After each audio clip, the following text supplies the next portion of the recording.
sont auto-immolés pour dénoncer les atrocités du PCC.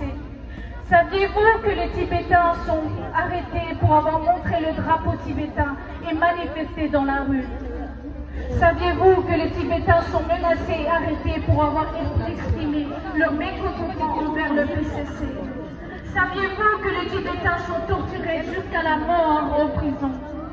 Saviez-vous que les enfants n'ont pas le droit d'apprendre la langue tibétaine à l'école?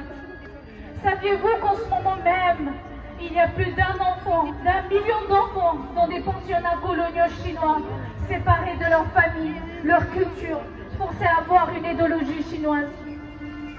Saviez-vous que les Tibétains sont arrêtés pour avoir contacté un membre de leur famille ou une connaissance en exil? Saviez-vous que les autorités chinoises prélèvent les données ADN des Tibétains dans le but de renforcer leur capacité de surveillance?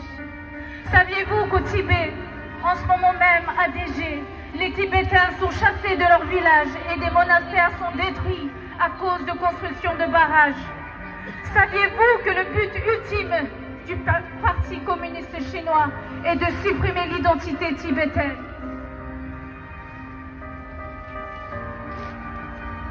Pour rappel, plus de 1,2 million de Tibétaines et Tibétains sont morts en raison de l'occupation illégale du Tibet par la Chine.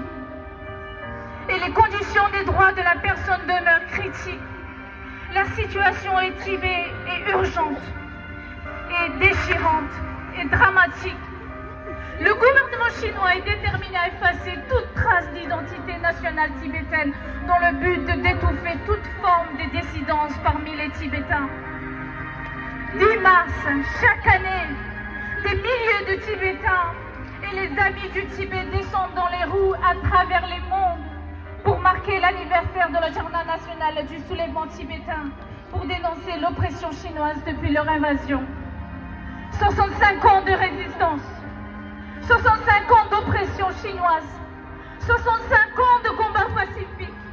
Le 10 mars est un jour pour commémorer le courage, l'espoir, la ténacité des Tibétains et Tibétaines au Tibet et en exil.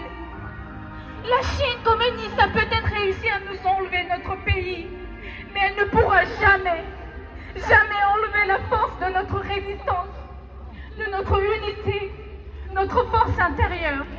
La Chine ne réussira pas à effacer notre identité. 65 ans après, on est toujours là, debout, le poing levé. Parce que tant que le sang coule dans notre veine, on existera toujours. Et je serai toujours fière de dire que je suis tibétaine. Tous ensemble, résistons contre le PCC. Tous ensemble, dénonçons les atrocités du PCC. Tous ensemble, brisons le silence. Tibet sera libre. Liberté pour tous les peuples opprimés. Peu galère!